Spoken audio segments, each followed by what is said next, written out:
Eto kasing si ano, si Mr. Marcos sa kanyang SONA, ang tindi ng announcement niya. Eto ha, pakinggan ninyo yung announcement niya ha. Hatid natin ang mga realidad sa mga karagdagang pondo na ibibigay pa natin sa mga DOH hospital. Sino yun? Grabe yun, no? Talagang lumusog na. Reglado na ang lahat sa ospital pa lang. Wala nang kailangan pang puntahan o lapitan pa. Ito po, itinuloy na po natin ang zero balance billing. Libre po. Dahil daw sa PhilHealth, zero balance billing na. Ibig sabihin, ang serbisyo sa basic accommodation sa ating mga DOH na ospital, wala nang babayaran ang pasyente. Nako! Dahil bayad na ang bill ninyo. Naka! Uulitin ko, wala nang kailangan bayaran ng pasyente basta sa DOH hospital dahil bayad na po ang bill ninyo. Let's establish the facts. Ano sabi niya dito? Bayad na daw. Wala na kayong babayaran basta sa DOH hospital. Period.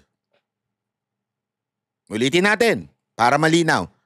Zero bill na daw. Yan ang ginamit niya. Kaya maraming pumalakpak na mga unggoy eh. Tuwan-tuwa eh. Zero bill na daw. Wala ka nang babayaran sa lahat ng DOH hospital. Okay. Ngayong araw na ito, kumabig ang DOH. Panoorin natin. Totoo ba yun, DOH? Nilinaw ng Department of Health na kailangang naka-admit sa ward ng DOH-operated hospital ang isang pasyente para masakop ng no balance billing policy.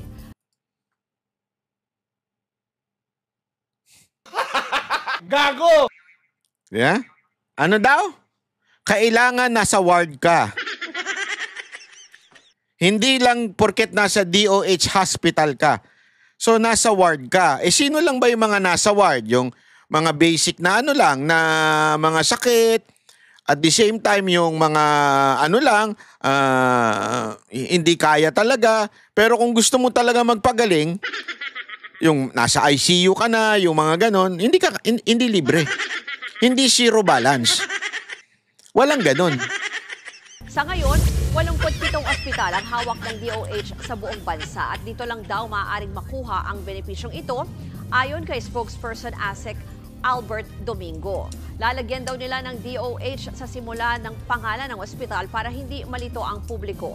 Ayon sa DOH, sa ngayon hindi pa kasama sa no balance billing ang mga specialty hospitals, ang Lung Center, National Kidney and Transplant Institute, Philippine Heart Center at Children's Medical Center. Hindi raw kasi sila direktang nagre-report sa DOH at may sarili silang pinagkukunang pondo. Pero sa kalaunan inaayusan ng DOH na maisama ang mga ospital na yan sa listahan.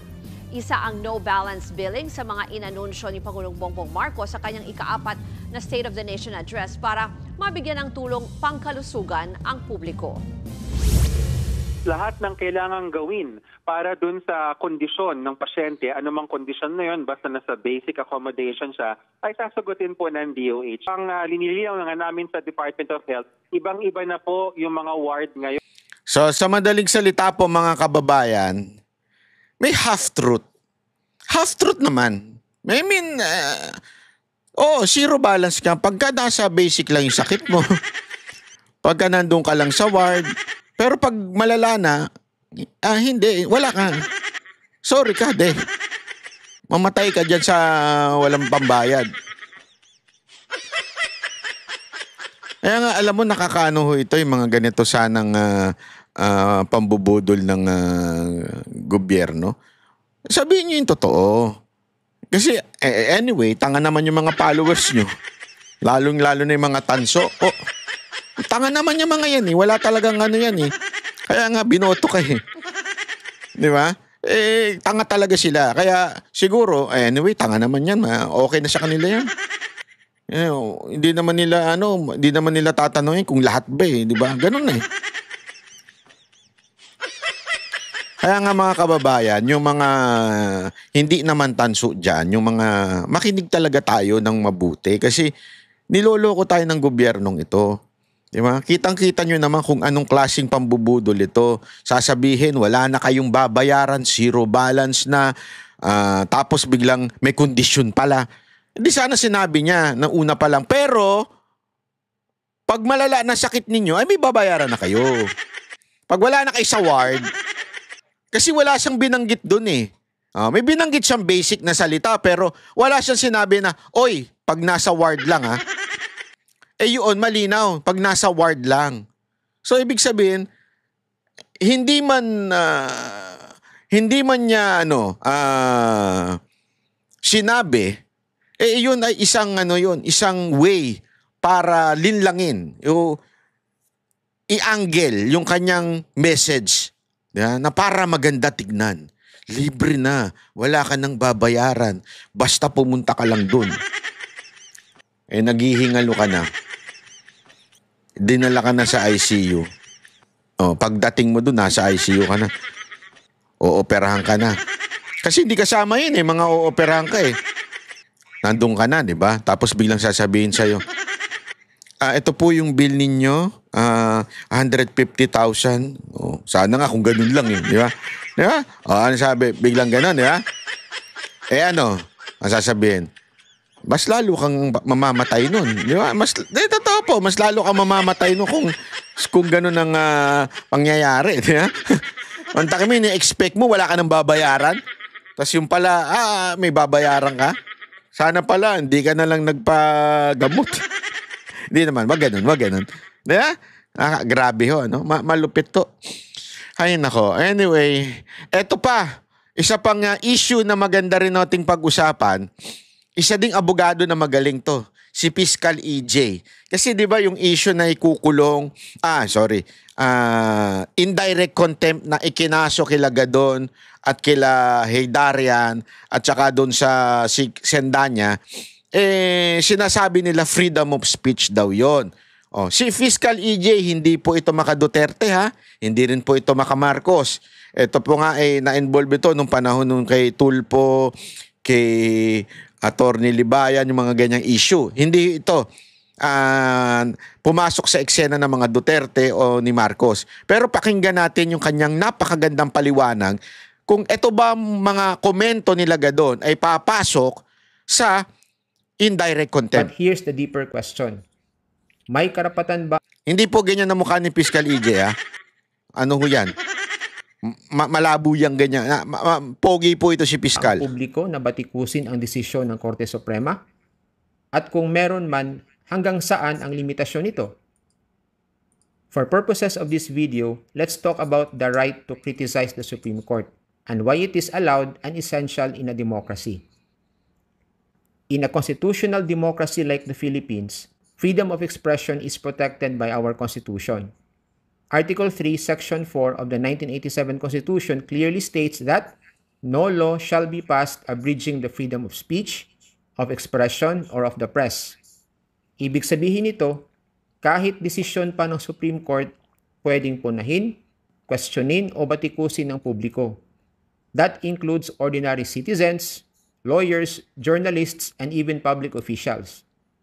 Hindi po bawal maglabas ng saloobin. Hindi po bawal magtanong. Hindi po bawal magsabi ng mali ang Korte Suprema. Pero hindi rin ibig sabihin nito na wala na tayong panuntunan o limitasyon. There's a difference between fair and reasoned criticism and malicious, baseless, or disrespectful attacks. The Supreme Court itself, in several rulings, has acknowledged the right to criticize its decisions, provided that such criticism does not obstruct the administration of justice or undermine public confidence in the legal system through baseless or malicious attacks. Undermine. Matindi po yan ha. Undermine yung authority ng Supreme Court by maliciously attacking them. Okay? So, kung ang sinasabi mo ay may legal basis, nasa tono ng disente at hindi mapanira. Disente at hindi mapanira. Doon na lang sa salitang disente, sablay na si Gadon dyan. At saka yung si Sendanya. At layuning magpaliwanag o magtama ng mali, Pasensya na, hindi ko kukomentan yung kay Darian kasi hindi ko nabasa yung kung ano yung kinomenta ni Darian. Etong si Sendanya at saka si Gadon, nakita ko yung video nila. Then you are well within your rights. Pero kapag ang sinabi mo ay bayaran ang mga justices o tuta ng mga Duterte ang Yun. Tuta ng mga Duterte ang Supreme Court. Tuta ng mga Duterte ang Supreme Court. Naku po. Sino ba nagsabi niyan? Court, then dyan po tayo magkakaproblema. Ang tawag sa labis na paninira o pagmumura laban sa Supreme Court ay indirect contempt of court. Freedom of speech po is not a license to malign or destroy someone's reputation. Let's now focus on the ruling itself. Critics say this ruling undermines public accountability. Marami ang nainis. Some said this protects the powerful. Others said this is judicial overreach. All these are valid points for debate. Yan. Okay daw yung mga ganon. Again, you can say the ruling is flawed. You can say it's disappointing. You can even say it sets a dangerous precedent. That's part of democratic debate. Criticism is not the problem. Irresponsible speech is. Because it crosses the line into malicious, contemptuous speech. Yon. Pero mahalagang i-highlight ito. Criticism is good. Debate is necessary. Questioning the powerful, including the judiciary, is democratic. Kung wala tayong karapatang batikusin ang mga institusyon tulad ng Supreme Court, then wala po tayong demokrasya. But at the same time, we must remember that freedom of expression is not freedom from responsibility. Kung gusto nating maging makabuluhan ang pampublikong diskurso, dapat tayong magbatay sa facts, gumamit ng maayos na lingwahe, at maging bukas sa mas malalim na pag-unawa sa mga desisyon. Hindi pwedeng opinion lang. Hindi pwedeng galit lang. Lalo nang hindi pwedeng chismis lang. Nako! Ang tunay na tagapagtanggol ng hustisya ay yung marunong magsalita ng responsable. Tandaan po natin ito. The Supreme Court is not infallible. Hindi sila Diyos. Hindi sila laging tama. They are not above criticism. Nor are they immune from public accountability. Pero hindi rin sila kaaway ng bayan. Yon. So yes, speak up, ask questions, debate the ruling, but let's keep it factual, ethical, and intelligent. Intelligent. Sablay na kagad si Gadon doon. Wala na. Sablay na. Doon pa lang, olat na siya. Intelligent. So yan lang po ang nais kong ibahagi today, and see you in my next video. Doon pa lang, wala na. Disrespectful, intelligent, wala na si Gadon doon. Sa tingin ko, dali si Gadon tsaka si Sendanya kasi kahit yung statement ni Sendanya, kakaiba rin, medyo bastos din talaga eh. Parang pinoprotektahan daw ang mga Duterte. Hindi yun factual, di ba? Hindi ho yung factual, dapat po factual. You may disagree, di ba? Kasi sa tingin ko, meron jurisprudence sa ganito. Yun. Pero yung pagbintangan mo na, tuta ka ng mga Duterte, nilakad yan ni Bongo, yan mga ganyan.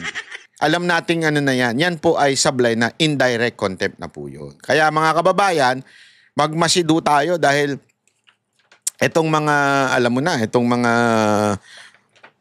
hindi intelligent na mga tao at dinadalang sa laging galit. Yun tumititig ng ganyan. Ayan ho talaga mga ano yan. Dapat talaga yan maparusahan ng indirect contempt. Okay?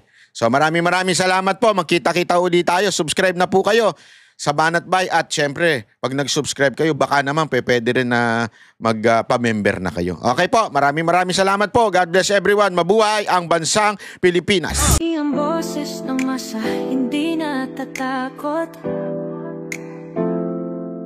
Katotohanan lang, di kami nalulunod.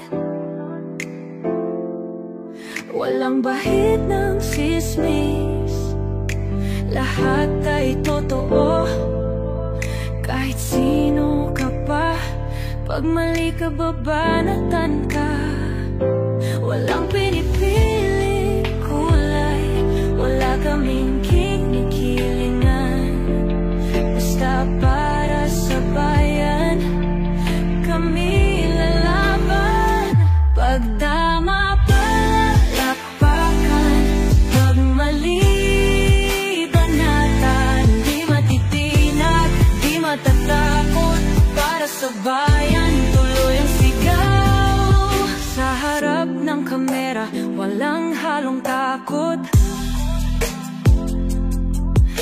mabaluktot, lahat kayo'y tutumba. Ang hustisya at totoo, yun lang ang mahalaga. Kahit sinong harang, di kami matitinag. Walang pinipiling kulay, wala kaming kinikilingan. Basta para sa bayan, kami lalaban. Pag tama palakpakan, pag mali banatan. Di matitinag, di matatakot, para sa bayan tuloy ang sigaw. Kung nasa tama ka, ikaw ay aming kasama. Pero pag mali ka, handa ka na bang mabasag? Banateros kami, walang inuunan, dahil bayan muna bago ang sarili.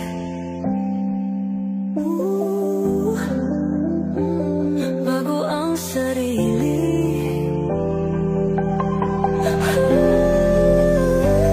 Pag tama palakpakan, pag mali banatan. Banateros ang sigaw, katotohanan ang laban.